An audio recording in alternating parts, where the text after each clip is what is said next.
Welcome. An iron curtain of security is descending in Russia to shield the 22nd Winter Olympics. The Games start Friday in Sochi, and some 40,000 troops and police have been deployed.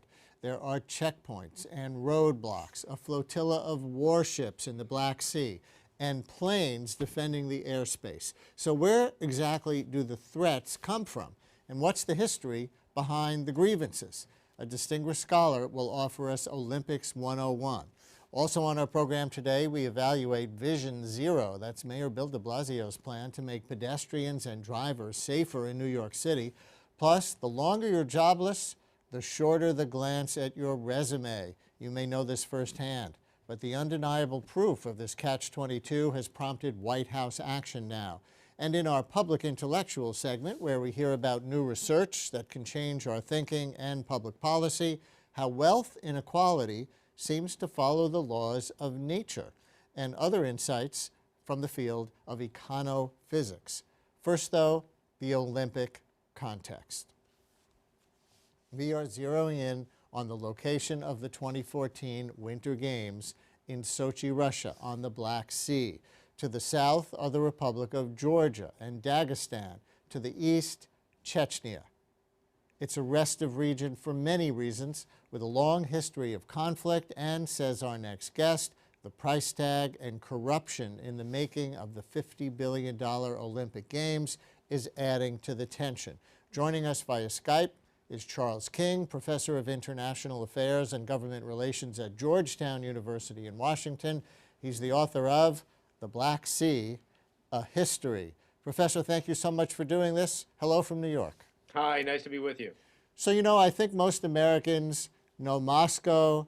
Maybe they know that St. Petersburg is the second biggest city in Russia. Nothing about Sochi. Why are the Olympics in a place that most Americans have never even heard of? Well, I think from the Russian perspective, Sochi offered a lot. And when the Russians were making their initial bid to host the Olympics, they played up the natural beauty of Sochi, the fact that it has both a seacoast as well as the mountains very close. And it was an opportunity, I think, as with lots of Olympic Games, to develop an undeveloped part of the Russian Federation. This was meant to showcase the ability of the Putin administration to transform his country and to showcase his country for the wider world. That was 2007. Now the reality is setting in. That is 2007 when the Olympic bid was given to Russia. The reality has been a little different. And it's the location, I believe, of Putin's own summer home, but it's also very close to the area of the most violent insurgency in Europe. So how much of a risk is this? Well, we really don't know. Clearly, the Russians think that there is a substantial risk at these games, and they are intent on creating a kind of ring of steel around the Olympic venue. They've also extended the security zone into a neighboring republic called Abkhazia, which is formally part of Georgia. People have to have special passes in addition to their tickets to get into the games. So they're very intent on making sure that nothing happens and mars the games in the minds of the international community. Basically, there are violent Islamist movements in Dagestan, and we know about Chechnya and also Ingushetia, all of which are in the same region, only a few hundred miles from Sochi? Well, that's right. Sochi is at the far western edge of the Caucasus region of Russia, sometimes called the North Caucasus. The area south of the Caucasus Mountains consists of the independent republics or independent countries of Georgia, Armenia, Azerbaijan. But north of the mountains is the area that people are familiar with primarily because of the two Chechen wars that were fought there. And so Sochi is very much part of this geography. It's part of that historical context. And there are groups across the North Caucasus that are intent on wreaking havoc in the Russian Federation. Now, whether they will target these games remains uncertain, and that's the thing that people are worried about. And there are so many scenarios that we could come up with. They would be speculation, but maybe they're going to go after, say, Moscow while the games are going on to have the same impact, but without having to penetrate that ring of steel. Well, that's another concern. Of course, if there were a terrorist attack at the Olympics, and of course everyone hopes that this will not happen at all, but if there were, it would certainly not be the first time a terrorist had targeted the games. Of course, in 1996 in Atlanta, an explosion killed 2 people and wounded more than 100. So these Olympics, like any major international sporting event, is of some concern. You're absolutely right, though, that in many ways, there are softer targets in other parts of the Russian Federation, and the same groups that have been fighting the Russian government for going on 20 years now have shown their ability to attack in Volgograd, a regional city not far from the Caucasus, in Moscow, on the express train between Moscow and Petersburg. So they've hit outside the region frequently in the past. Are there specific and credible threats to the Olympics? Well, we don't know what's going on in the sort of chatter behind the scenes. There was in the middle of last year a statement put forward by a man named Doku Umarov, who is the head of something called the Caucasus Emirate, which is the largest assembly, if you like, of underground jihadist groups in the North Caucasus, calling for maximum force to be used to disrupt these games and other sporting events in the Russian Federation. We've also recently seen a series of suicide bombs in Volgograd, a city that's not close to Sochi, but is in another part of Russia. An attack on a train station, an attack on a bus that killed a number of individuals. So the threats are real, and the Russians are taking them seriously. Do these groups have some credible grievances, some legitimate grievances against Russia, or Well, would you say they are just extreme religionists who want to establish a caliphate in their part of the world? Well, the conflict in the North Caucasus takes many different forms. There are nationalists who are upset with the fact that the Russian Federation is holding the games on the territory of a part of the Caucasus that once belonged to an indigenous ethnic group called the Circassians. The closing ceremonies are going to be held on February 23rd, which is an unfortunate date because that happens to be the date on which Stalin launched a major operation that deported virtually the entirety of the Chechen and Ingush populations of the North Caucasus in the 1940s. And then there are underground Islamist groups that see the North Caucasus as yet another front in the global jihad. They would list Afghanistan, they would list Iraq, they would list Syria, and the North Caucasus as another zone in which the West and Russia have to be attacked. There were some media reports a couple of weeks ago about so-called black widows, meaning widows of Islamist fighters, I guess, who've been killed by the Russians or somehow in battle and military actions, who are willing to commit suicide bombings themselves, who allegedly, supposedly, possibly have gotten into the Sochi area. How confirmed did any of that ever become, or how debunked? It's not at all confirmed, and so there's no reason to worry about that particular specific threat. However, the Black Widows as a kind of loose group are real. They have struck in other parts of Russia in the past. So Russia has seen suicide bombings by women, many of whom are connected in some way to the fighting in the North Caucasus, their husbands or brothers typically having been killed or abducted by Russian security forces. The real danger here is that, in order to deal with a real and credible terrorist threat, one needs a nimble and sophisticated intelligence and security service. Unfortunately, in the Russian Federation, the response has been to hammer entire communities rather than going after the very small number of individuals who are indeed violent. And that hammering response has, I think, in the end, produced more people with grievances against the Russian state. Even if there is no terrorism during the games, could the games backfire on Putin? There have been these allegations of corruption that are now coming more to public light. As of now, as far as we know, the facilities to house the Olympic athletes and the press and everybody have not been entirely completed. So could inefficiency, could incompetence, could corruption really rear their ugly heads, look very bad to the world, and backfire on Putin politically? Well, there are going to be embarrassments, I think, with the quality of the facilities. One has already seen in international press reporting the bathrooms with two toilets right next to each other, or hotels that are half completed or have no restaurants in them. So I think there's already going to be a little bit of a public relations backlash. The real question is whether this is going to have an impact inside Russia itself. And I suspect that it won't. It's no real news to anyone in Russia that large-scale construction projects, partially financed by the state, are sources of revenue for the very wealthy and connected in Russia. It's no surprise to anyone who has watched Olympics being put on in other countries that they themselves can be a source of corruption, especially for local landowners, construction firms, and local government officials. But it's really the scale of the expense, I think, that has shocked many people. My suspicion is, however, that this will not have major political ramifications for Putin himself. And don't Muscovites look down on what they consider the slovenly South, and they're not happy that so much money is going to that area? This is one of the refrains that one hears frequently in the Russian media: stop feeding the Caucasus. That is, stop sending development assistance and so on to a part of the Russian Federation that many Russians consider to be, unfortunately, in the country but not really of the country. And that's, to me, one of the great tragedies of these games, is that this could have been an opportunity to sort of bring together the many different parts of Russia, to showcase Russia's large Muslim population to the world.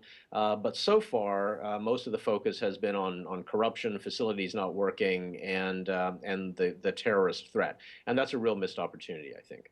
We will see what happens. Thank you very much for your expertise. Thank you. Up next, Vision Zero, working toward zero traffic fatalities on New York City streets. Here in New York City, you know, there have been a number of tragic pedestrian traffic deaths making headlines lately, including the loss of 9-year-old Cooper Stock on Friday, January 10th. He was struck by a cab on West End Avenue in Manhattan, and about a week later, 68-year-old Angela Hurtado was killed by an SUV in Queens. Deaths like these occur nearly every other day. 156 pedestrian fatalities in New York City last year alone. In response, Mayor de Blasio wants to move ahead quickly with his Vision Zero plan. It aims to reduce traffic deaths to zero. Here's part of the mayor's January 15th announcement, you'll hear his voice, of a Vision Zero agency courtesy of Street Films. According to the City Department of Health, being struck by a vehicle is the leading cause of injury-related death for kids younger than 14. It's the second leading cause of injury-related death for our seniors. In the past decade, 1,766 pedestrians were struck and killed on our streets. Almost 2,000 people lost in the last 10 years. 30,000 were hospitalized as a result of these crashes. Mayor de Blasio announcing his Vision Zero agency to reduce traffic deaths. How can we best change traffic flow and our behavior?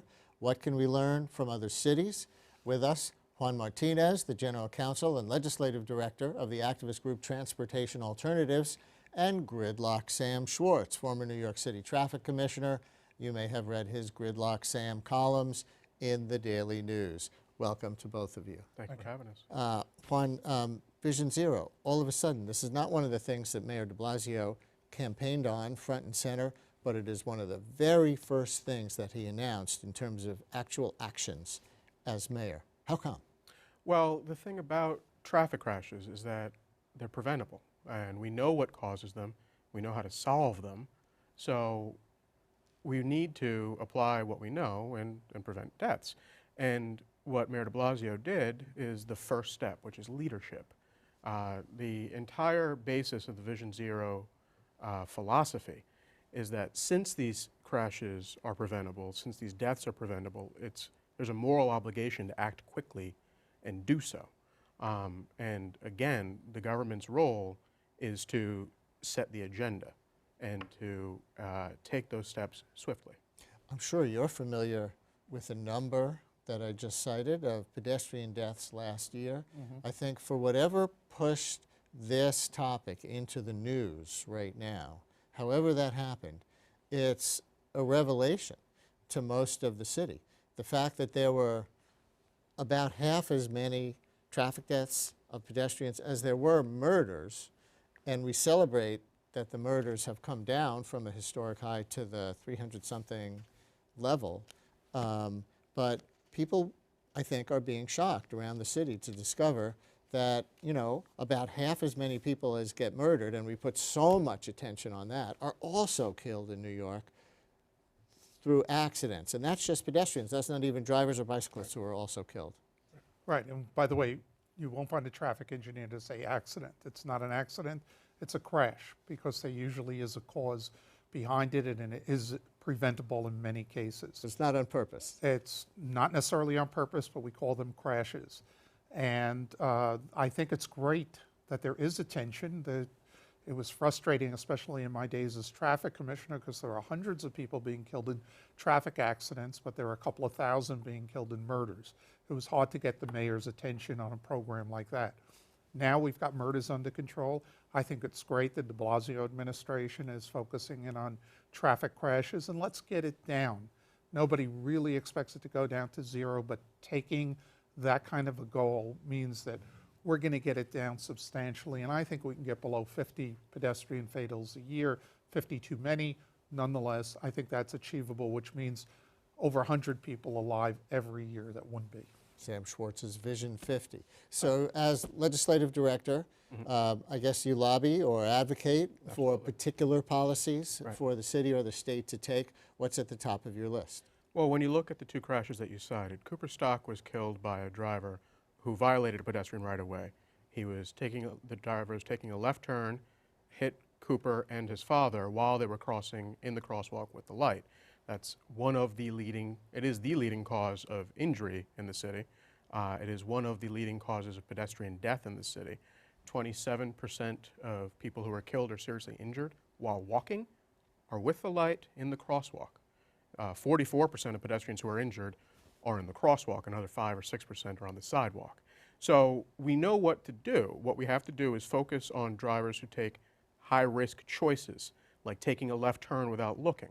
Things like that. Angela Hurtado, another great example, where that driver had had his license suspended because he was a dangerous driver, because he'd taken a series of high-risk choices that put people at risk. We don't do enough to keep those drivers off the road. Those are two examples, there are very many, of problems which we know the solutions to. And the amazing thing is that now we have a mayor who's intent on applying those solutions rapidly. How do you keep those drivers off the road? Is this just a matter of, you know, one strike and you're out, two strikes and you're out? It could only be to prevent repeat offenders from killing somebody? So the problem with suspended license drivers is that they don't expect to get caught, right? I don't remember the exact percentage, but it's this ungodly percentage, 80%, 90%, of drivers who've had their license suspended and continue because they figure a cop has to pull me over for violating a traffic law before anybody will catch on that I'm behind the wheel. Other jurisdictions have had, with limited success, programs where they impound the license plate of the driver, or where they impound the vehicle entirely, or they increase the penalty when you get caught driving a suspended license. Senator Mike Gianaris and Assemblywoman Marge Markey introduced a bill to do just that. If you're a suspended licensed driver and you seriously injure or kill a pedestrian, or anybody rather, while driving, that's an e-felony, equivalent to if you're drunk driving. So Sam, those fixes are to crack down on bad people, if you will. Right. As a traffic engineer, I imagine you have some technological, structural fixes that could also make those crashes less likely. Yes, first of all, I want to emphasize those are the kinds of things that we should see. We need that kind of tough enforcement. But there are a number of measures that have brought speeds down, and speed has a big impact on whether you're going to survive or not, even if you are hit by a car. Speed cameras are terrific. They're the single best way of lowering speeds. And all we got, and Transportation Alternatives fought very hard for that, we got 20 cameras that are only used during the daytime for 2,500 schools. We should have many more speed cameras. So they're in school zones around the 5 boroughs, and only 20 of them. That's up to the state legislature, correct? The state legislature The city has been begging for these cameras for years and years, probably as soon as the cameras were first introduced. We're the most pedestrian-rich city in the country.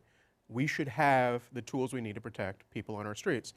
What's the issue? Is some state assemblyman from Onondaga County or something like that blocking this for some reason? It becomes something that if the mayor says he really wants something, well, that means there's an opportunity to trade. And the city went up there and said, give us the authority to have as many cameras as we want. And that got watered down and watered down. And finally, the city was able to get to 20. What Mayor de Blasio is saying is that this is non-negotiable. This is about people's lives. Give us the authority. So how do speed cameras actually slow down speed? Is it just fear from word of mouth once a few people get tickets and it hits the news or that kind of thing? Just like red light cameras have worked, and they've cut down on red light violations. Speed cameras are unforgiving. They give you the ticket when you're going 10 or 12 miles over the speed limit, depending upon what you said. It's not 1 or 2 miles above the speed limit. And there it is, your license plate, there it is with the radar or laser reading, and enough people get it, you soon learn. But you learn where the speed cameras are. That's why 20 isn't enough. And that's why the position of Transportation Alternatives, which I agree with, is the city should have the authority to decide about city traffic rules. When you go upstate, it's a totally different behavior. There are many places where people don't walk. So you don't have these kinds of situations, and where people feel comfortable going 30, 40, 50 miles an hour, even in urban areas, but not in New York City. Give me another one. Your column recently had 10 recommendations to implement Vision Zero or Vision 50 successfully. Give me another one. Another one is create a forensic engineering unit. We lose between pedestrians and bicyclists and car passengers close to 300 people a year. That's like a jet going down every year on New York City streets. But our investigations really tend to be very limited to whether a crime was committed or not. There isn't the engineering component to it. So I'd strongly recommend an engineering component be included in that. I would also recommend that at high crash locations and locations get repetitive, that we look at the causes. Some of the crashes you cited and the 3 that got a lot of attention on the Upper West Side were all done at night. What does the lighting look like? And again, if an engineer goes out there and sees at night what it looked like during the fatal crash, as close to the time of the fatal crash as possible, he or she can make a recommendation as to what's the right approach. Transportation Alternatives also advocates for more bicycle use and bicycle-friendly policies. Do you know how many people were killed in New York City last year in a crash involving a bicycle? There were 11 bicyclists killed in 2013. And the way to prevent that, again, is very straightforward. You keep bicyclists separated from car traffic with a bike lane. It's the single simplest and single most important engineering fix there is. And the great thing about it is that streets with protected bike lanes work better for bicyclists. They also work better for pedestrians and drivers. Across the board, projects like 8th and 9th Avenue, across the board, injuries have dropped by close to 50%. It organizes the street and makes it work a lot better for everybody. How about pedestrians killed by bicyclists? There hasn't been one pedestrian killed by a bicyclist in quite some time. Zero. You're saying zero last year. Zero last year, certainly. Zero in the last 4 or 5 years. And the thing is that's one of the things as the city changes, people focus on change. They notice change, right? There are more bicyclists, so people worry about bicyclist-pedestrian conflicts. But when you look at the data, you realize that there are very few pedestrians even injured by bicyclists. About as many pedestrians get injured by bicyclists in a year as pedestrians get injured by cars in a day.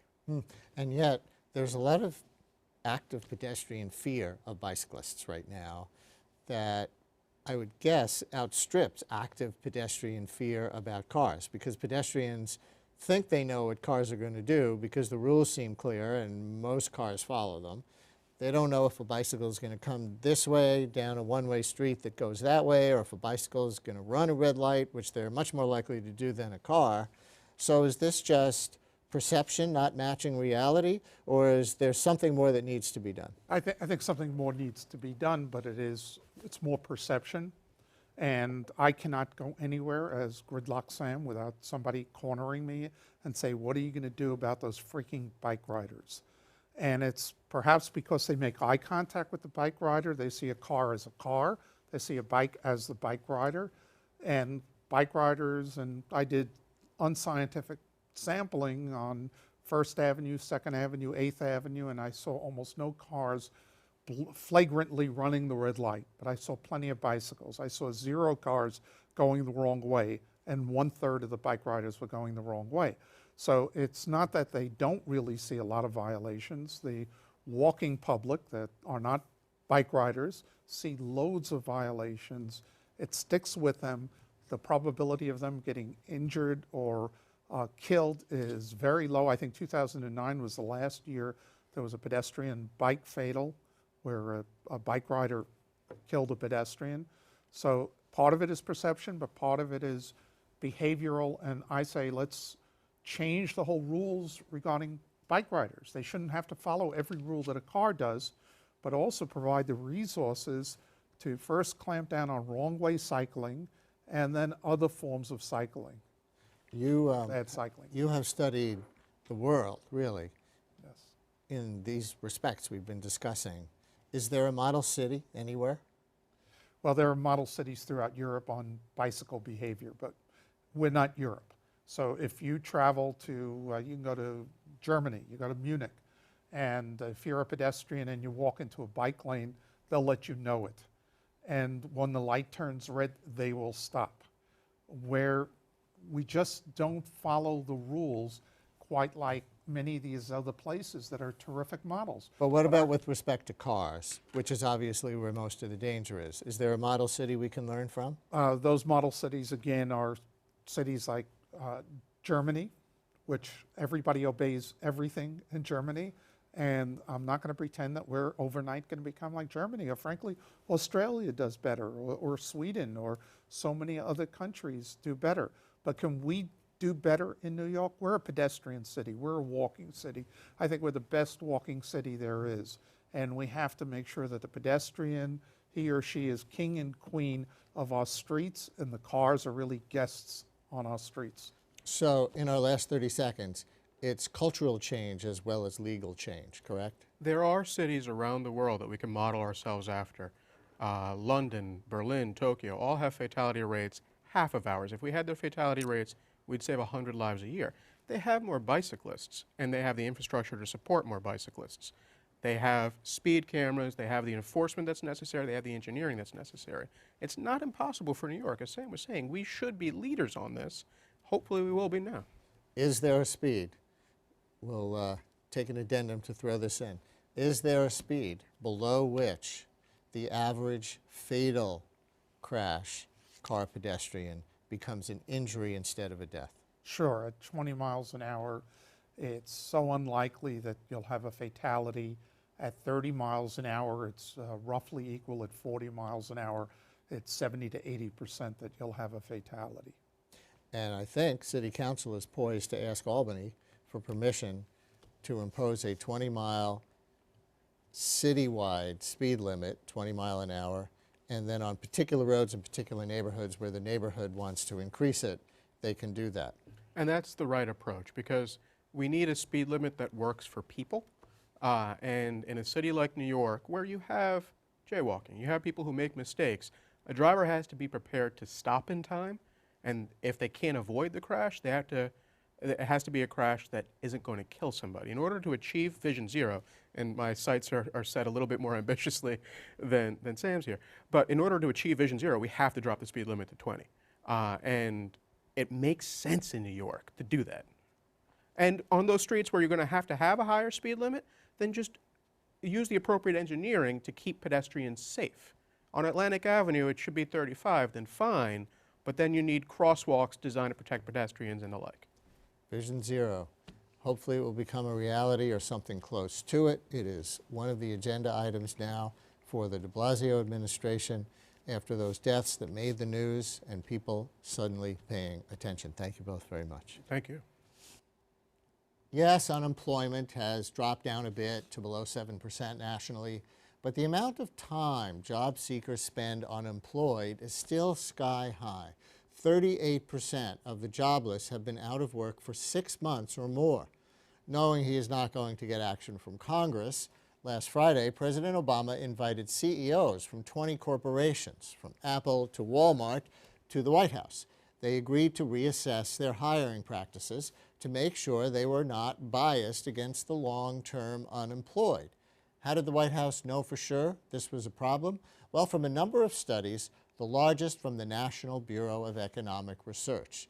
Here via Skype to remind us of the startling results of that research and share insights from their recent follow-up study on long-term unemployment is co-author Matthew Notowodigdo, professor of economics at the Booth School of Business at the University of Chicago. Thank you for joining us. Hello from New York. Hi, thanks for having me. Tell us about your research design. What did you do? So we did something which I think is pretty simple. We submitted 12,000 fictitious resumes to real jobs all around the country. And what we did in the resumes is we varied how long the resume said that the job seeker was out of work. And what we found was that for every additional month that you were out of work, it was less likely that you'd get called back from an employer for an interview. And that decline continues for about the first 6 to 8 months and then levels off after that. We're going to put up a graphic that shows this visually. Here's the curve. Looks like a hockey stick, I like to say. Say that again? I say it looks like a hockey stick is how I usually describe it. It does. It also looks like it falls kind of not all at once off a cliff, but gradually off a cliff, really right from day one. So there's almost a straight diagonal line that goes down and makes it harder for you to find a job, or reflects that it's harder for you to find a job the longer you've been out of business. And then after about 6 months, it really does fall off a cliff. Why is that? Well, I think what our study does is it establishes the fact that firms treat workers differently depending on how long they're out of work. I think where the study leaves an open question is exactly why this happens. I think you come up with a number of explanations. We try to get at that in the paper, but I think it's fair to say it's an open question why firms are treating these workers differently. And so what are you really graphing in that graph we just looked at? Is it the number of callbacks once the resume goes out? So that's the probability or the chance that you get called back for an interview. So what we're measuring in the study is what we did is we submitted the resume, and if we got a phone call from an employer that they wanted to set up an interview, then that's what we termed a callback. And you had a couple of sub-tests there, right? You had different control groups and different kinds of people who matched up on different criteria. Is that correct? That's right. We tried to look at a bunch of different characteristics like gender and education and experience, but what we were most interested in was looking across different cities. So one of the things that made this such a large-scale experiment is that we conducted the study in each of the largest 100 cities in the United States. And the reason why we did that is that at the time we were doing this, which was 2011, 2012, the cities were experiencing the recession very differently. So some cities experienced very big increases in unemployment, and some cities, like cities in Texas, for example, experienced very little increases in unemployment. So what we wanted to know is whether the firms were treating these resumes of long-term unemployed workers differently depending on what the local economic conditions were like. And the answer to that question was yes, right? Yeah, it was, and you could have come up with explanations going in either direction. Maybe it's worse to be unemployed a long time in a bad labor market or in a good labor market. What we found is that firms appear to be willing to cut the long-term unemployed a little bit of slack if the local unemployment rate was very high. Now, I should say that sounds like a silver lining, but in fact, when there's very high unemployment, almost nobody's getting called back.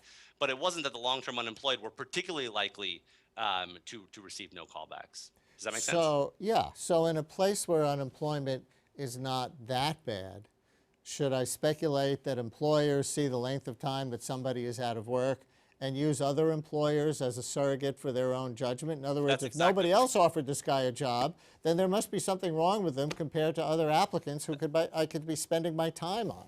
Yeah, that's exactly right. And well, at least that's our interpretation of those results, which is that employers, when they look at a resume of someone who's been out of work a long time, it looks like they're taking the local economic conditions into account when they're interpreting that length of time. And they appear willing to understand that if you've been out of work a long time, but there's no jobs around, then they're going to interpret that differently than if it's a local labor market where the jobs are plentiful.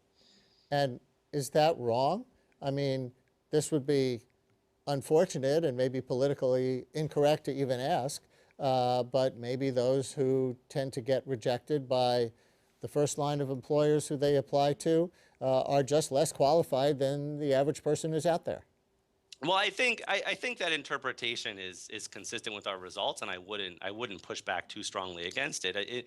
Basically, employers have pretty logical and coherent reasons for treating people differently depending on how long they've been out of work, and I think our results across these different cities suggest that they're actually doing it somewhat thoughtfully. So I think that's fair to say. Problem, of course, too, is that, like any other kind of profiling, treats every individual as if they're part of a group that all has the same characteristics, and it dismisses how qualified an individual might be without even calling them back. And beyond that, isn't there another study that actually involved less qualified people on paper applying for the same jobs, and they got callbacks ahead of the people who had higher qualifications but were out of work longer? I believe that's right. So there's another study similar to ours carried out by a student at Northeastern University and found results consistent with what you were saying, that the longer you're out of work, the less likely you are to get called back. But in fact, depending on what experience you had, you could actually be more likely to be called back if you had less experience but were newly unemployed. And I think that was pretty interesting. And you have a new study. You did a follow-up on the one we were talking about before, right? That's right. That's right. So our follow-up study is just trying to understand why has long-term unemployment gone up by so much during the most recent recession, but also why it's remained so persistently high. So in every other recession for which we have good data, which goes back several decades, when the recession ends and the economy starts to improve, the share of workers who are long-term unemployed starts to fall. And this is a recession, the first one that we've ever seen where that hasn't happened. And we're trying to understand why that's the case. And unfortunately, in the paper, we don't make much progress in coming up with an explanation, but we do rule out some other explanations that other people have proposed. So what's your next study? Do you have one? Well, I think it's going to potentially call for more experiments. I think our resume study was very useful in understanding, in establishing this basic fact that firms are less likely to call you back, but it doesn't do a good job understanding why. And so I think there's probably more experiments to be run to try to understand why that's the case. Can you give me a little policy or political analysis on how effective you think the president's call might be to these CEOs? You know, the old oxymoron, voluntary regulation, but he's asking CEOs of major corporations and others to voluntarily have their HR departments take closer looks at people who are long-term unemployed. Well, my colleague here at the University of Chicago, Dick Thaler, would call this a nudge. He's very famous for coming up with policies which look like nudges, and I think that's what's going on here. I don't want to be too hard on the administration. I think, as you pointed out in the introduction, it's hard to work with the current Congress to come up with other solutions.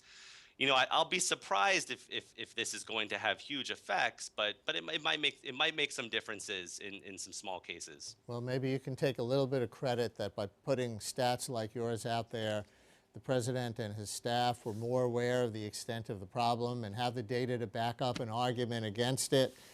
So maybe you had an impact there on the White House. Well, possibly. I mean, I should say I was most happy that they're just to hear they're talking about long-term unemployment at all. I mean, this is something that's very new in the United States. We've never had the share of unemployed workers who are long-term unemployed be this high for this long. I think, unfortunately, it's not something that's going to go away anytime soon. So my hope is that this nudge to the CEOs is just the first salvo, if you will, of other policies down the line. Oh, and your new study says where in the economy this long-term unemployment tends to concentrate, right? Well, we looked for whether there were particular areas where it was concentrated, and this was something that was surprising to me, is that this growth in long-term unemployment has affected almost every demographic group in the labor market. So it's gone up for college, people with college education, people without a college education, for men and women. And most surprising to me, it's gone up in almost all occupations and industries. So, I had thought that there was a chance that you'd see growth in long-term unemployment concentrated among people who previously might have been working in industries like manufacturing or construction. And what our follow-up paper shows is that's just not the case. It's gone up in virtually every sector of the labor market. And like I said, I think it's going to be with us for a long time. And unfortunately, that seems to connect with a very troubling article that the New York Times had this week. I don't know if you've seen it yet, that seemed to use retail and restaurants as an indication of the hollowing out of the middle class in the United States, because stores and restaurants that appeal to wealthy people are doing great. Stores and restaurants that appeal to the middle class are slumping. Those who appeal to poor people are doing well. So that indicates the middle class is hollowing out. Did you see that? I didn't see that. I mean, my advisor in graduate school, David Otter's done a lot of work on the polarization of the labor market, and I think that that's another important trend going on. It might be related to this growth in long-term unemployment. I haven't seen that connection made very very clearly yet, but it's potentially that's what's going on. Well, thanks a lot for joining us. Really interesting. Thank you. Thanks a lot. Bye bye. Is wealth inequality ruled by laws of nature? Are the ways in which resources are distributed as predictable as the ways in which gravity works? And if so, what would that say about efforts to combat inequality? Our next guest, Viktor Yakovenko from the University of Maryland, is part of a movement in physics that studies the economy. The field is called econophysics. His latest work predicts the future of inequality in global energy consumption. Thank you so much for coming up from Maryland for this. Welcome. Thank you for having me here. Why study energy consumption as a measure of inequality? So this study of energy consumption, the subject of our most recent paper published in December, that is kind of the latest paper in a series of papers that I did. So we first studied income inequality in the United States, etc. But then I was interested in global inequality. You know, there are rich countries, there are poor countries. So I wanted to look at the global inequality. So my thought was to use kind of monetary measures. It's kind of difficult because different countries use different currencies. You know, exchange rates are some artificial, etc. So as a physicist, I thought, let us look at inequality in energy consumption, because kilowatt, is kilowatt everywhere. And in some sense, energy consumption, physical energy consumption, is what underlies actually physical standards of living. For example, all of this, all of that comes as energy. And United States, people in the United States consume a lot more energy than elsewhere on the globe. I could quote the numbers. Yeah, quote the numbers, because yes. my general impression, and you tell me how close this is, yes. is that the U.S. has 5% of the world's population and 25 to 30% of the wealth. And similarly, we have 5% of the world's population, but consume 25 to 30% of the energy. Yes, that's correct. So let me first give you some numbers about average consumption, and then about coming back about the shares, okay? So we downloaded data, it's all publicly available data from United States Energy Information Agency, and they have data, international data for 200-something countries of the world. So we downloaded all of those data, and I can tell you this, global average, per capita consumption, we looked consumption per capita, because there are big countries, small countries, per capita. The global average per capita energy consumption is 2.5 kilowatt. Per? So a kilowatt means per unit of time. So it's technically it's like joule per second. So kilowatt is what's called power. It's energy consumed per unit time. When you turn on, say, a vacuum cleaner, it's maybe a microwave oven, that's like kilowatt. Okay, so that's the average of all the people on Earth. Of all the people, no, it's 2.5 kilowatt. That means on average, every single person continuously consumes 2.5 kilowatt. Keep in mind your microwave oven is like 1 kilowatt or something, okay? All by itself. Or that's global, okay? 2.5 global average. People in the United States, per capita energy consumption is 10 kilowatt. So that is 4 times more than global average. Now, in China, energy consumption per capita right now, 2010, is about 2.5 kilowatt, about the global average. Now, in India, it's 0.6 kilowatt. It's about 4 times less than global average. So between India and United States, the factor is 16. in terms of energy consumption. 4 times more for the Four US, times 4 and times 4 times less exactly. for Exactly. India. Between India, China, and US, factor is 4 and 4. 4 times 4 is 16. So you see there is significant, huge, I would say, inequality in global energy consumption between different countries in the world. Okay. Now we have a few moving data visualizations from our guest. So tell us what we're looking at here and why is it in 1980? Okay. So what we did is we download data for 30 years from 1980 to 2010.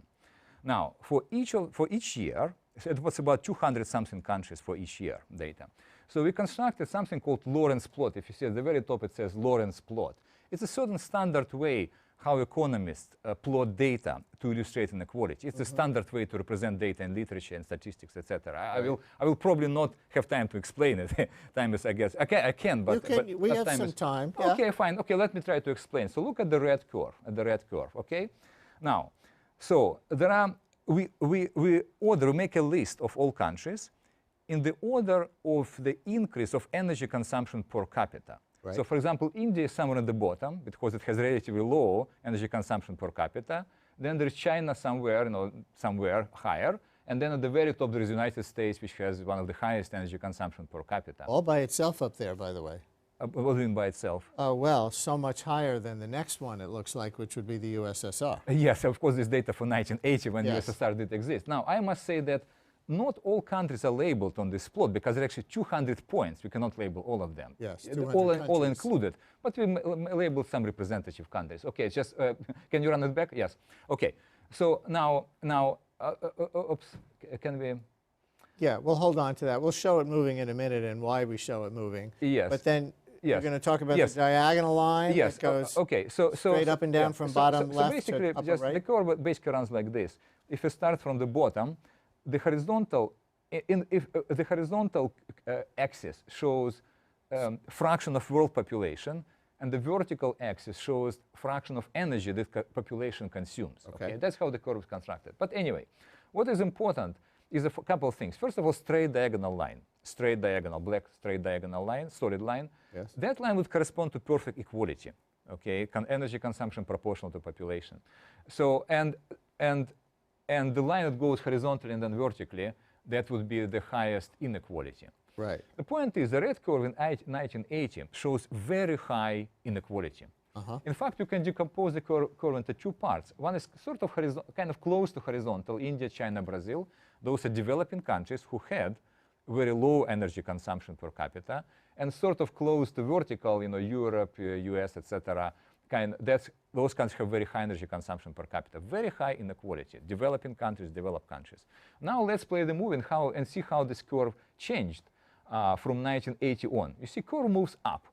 Curve moving up, that means global inequality actually decreasing. It's decreasing. It's moving closer, if you like. Let's stop when it runs to the end of the curve. Let's stop it here. Yeah, stop it here. Okay. So by 2010, 30 years later, now we have this red curve, the upper red curve. The curve has moved from top up. Okay, that means global inequality has significantly decreased. It's largely because of China. See, China has moved to the center of the curve. So China increase in the energy consumption made work kind of more equal. But can we go back to black curve? So energy decreased, but my main point is the following. It's a solid black curve. You see, the red curve is now close to the black curve. Now, the black curve, not straight line, but the thick black curve. That straight, black, curvy line. A curvy line close to red line. Yes. The black curvy line is the line that I calculated theoretically, or calculated based on the principle of maximal entropy, the physics principle. Now we come back to physics. Yes, yes. So in other words, the actual line in 30 years has moved pretty close to the line, the theoretical line that we would expect from statistical physics. What does entropy actually represent here? Yes, so entropy is a very central concept in something called statistical and thermal physics. All the thermal engines, all these things are governed by entropy. And second law of thermodynamics says that physical systems spontaneously evolve toward the state of maximal entropy, which is sometimes called the state of maximal disorder or something like that. But anyway, this rule actually applies in principle to any statistical physics, any big ensemble with many ingredients or agents, etc. And basically our interpretation of this evolution is that due to globalization of world economy, what globalization does, it better mixes the world, and by mixing the world better, it brings it closer to the state of maximal entropy.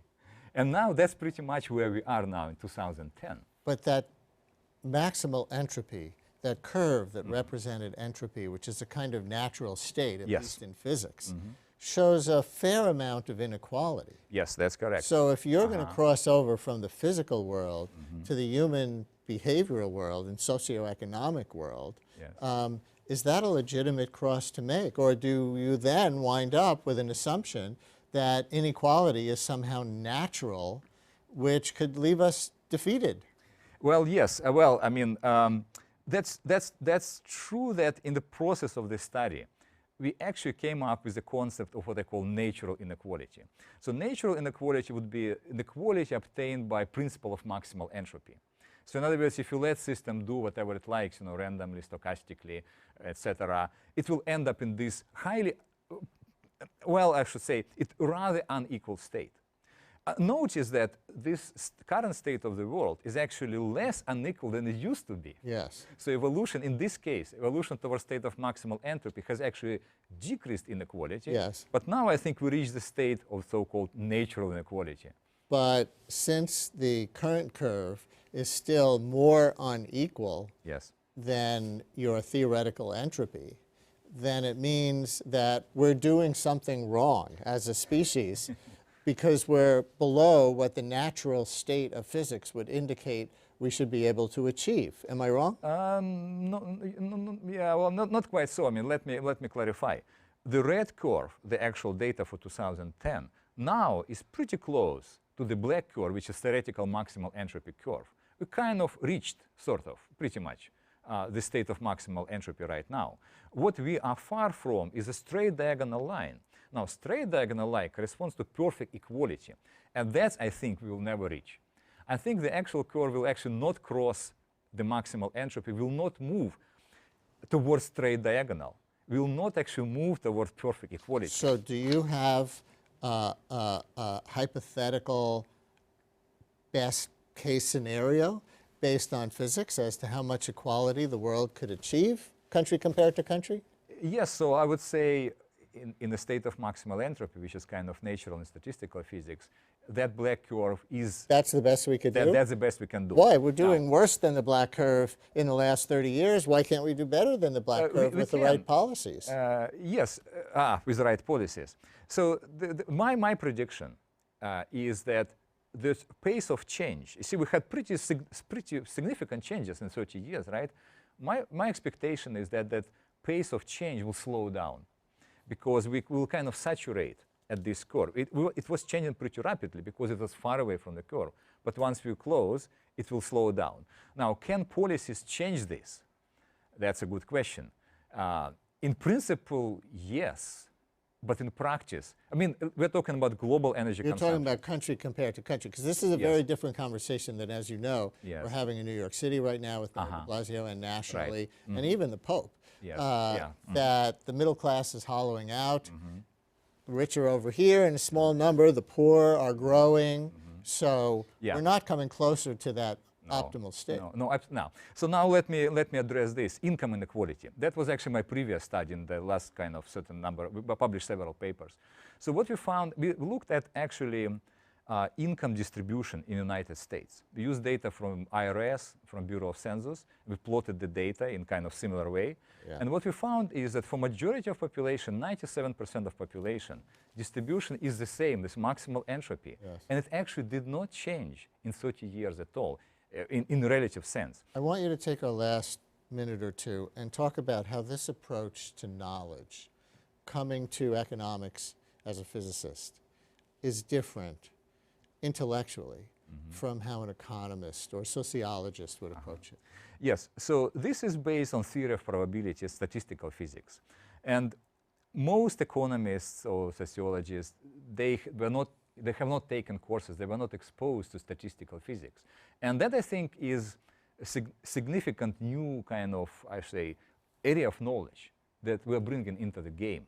What happens due to probability, due to stochastic processes? And what we see in the data, the theoretical results. Stochastic means random. Stochastic means random, yes, sorry. Yeah, stochastic means random, yes. So it does agree with the data. This theoretical approach does agree with the data. And so that, I think, new kind of new ingredient that is brought by physics, statistical physics in particular. But of course, it has to be integrated and kind of collaborated. And we just have a few seconds, but are there policy recommendations that flow from this mindset? Policy recommendations.